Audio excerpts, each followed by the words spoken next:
What? What? What? What? What the heck am I supposed to protect now?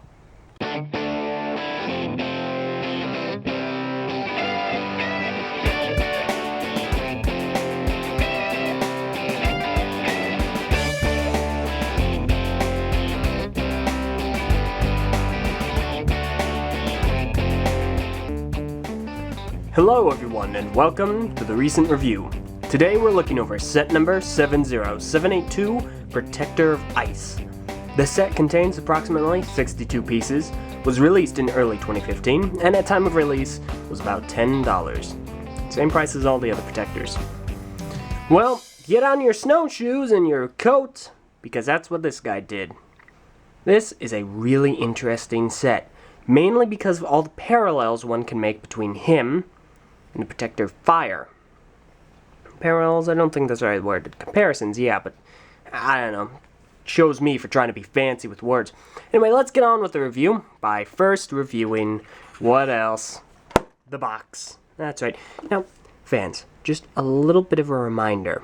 Whenever you want to cut the top of the box open, either be very careful with the tape as not to chop the Protector of Ice's head off, or just use some sharp tool to cut the tape like I would have wanted to do. Okay? Don't do this. These are nice boxes.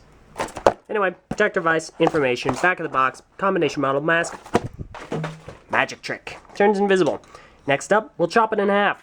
Anyway, trinkets. We got the little skull spider here in silver, 4 points of articulation, and he looks very menacing in silver.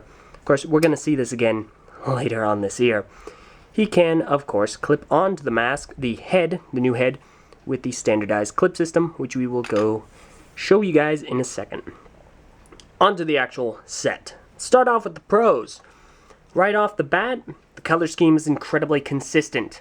Protector of Ice features a color scheme of translucent blue, light blue, white, and silver, along with gray and black. Color scheme is very consistent and it looks really nice. It definitely hammers in that whole snow and ice feel, which is really, really fantastic.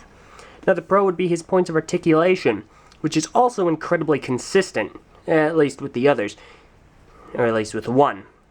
He's got 3 points of articulation in the legs, 1 in the head, and actually only 2 in the arms. Now, this is where we get to the comparisons between him and the Protector of Fire, who also only had 2 in the arms. There is a major difference, though, and we'll get to that in a little bit. Now, the pro would be his functions, of which he has 2. First of all, he has a blaster here underneath his left hand, which, once this is turned, will fire these studs.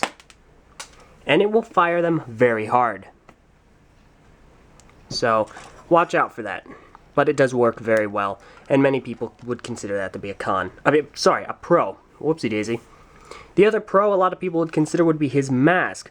If you hit the back of the eye stalk here, the mask will fly off, or at least it should, to where a skull spider can latch on.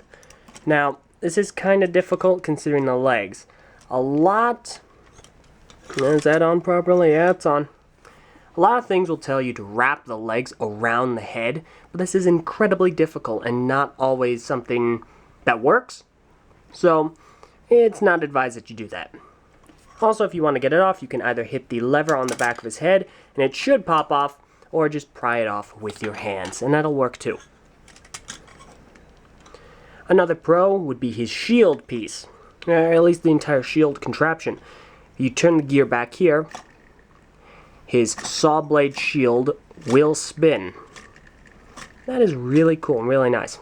Another pro would be the fact his look is really fantastic. He has a really good solid look, especially considering that all the white around him and its placement makes him look very packed in. It looks like he has a lot of snow because he's built, a lot of armor because he's built for the snow. He's got like a coat on, and that's fantastic. So, I think that's something that's really great.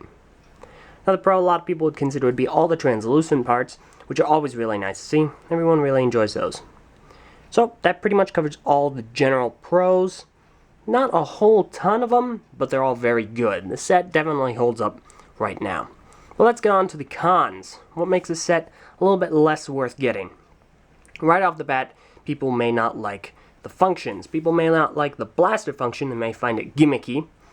And they may also not like the fact that you will lose these stud pieces. They are very easy to lose, which is a shame.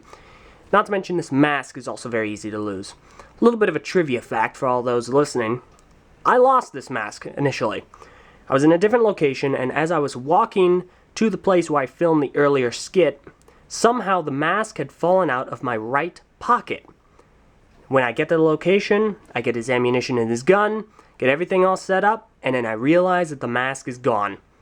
Keep in mind, I had stuffed this entire set in my pocket, and it still disappeared. So that just goes to show you how easy it is to lose this mask. It's incredibly easy, and it will fall off very quickly if you are not paying attention. So a lot of people consider that a con. Another con a lot of people would consider would be his color scheme. Not specifically his general color scheme, but the little accents, the yellow and the red pins specifically, because they do definitely stick out. At least the yellow does. The red is not as noticeable, but it's still an issue.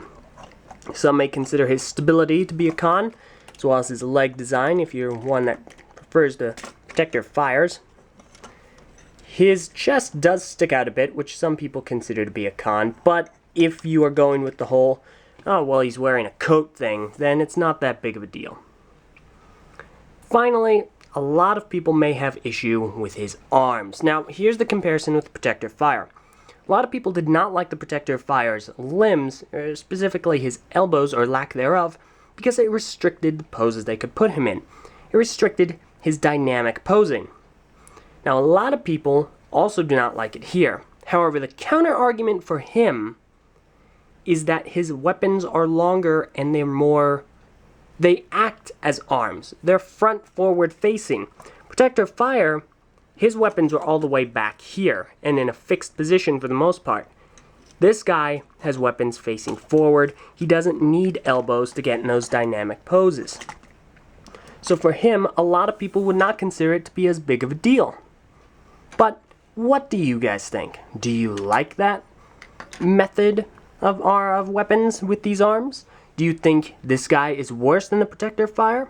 Because that's pretty much a review. Not a whole lot to say. He's a very standard protector, but he's really neat and he has a really great color scheme with a lot of fantastic pieces and well-working functions. Thank you all very much for watching. I hope you have enjoyed this review. If there's anything you feel I missed, messed up on, or should have mentioned, please let me know in the comments below or on the TTV message boards. Thank you all very much for watching, and I'll see you all next time.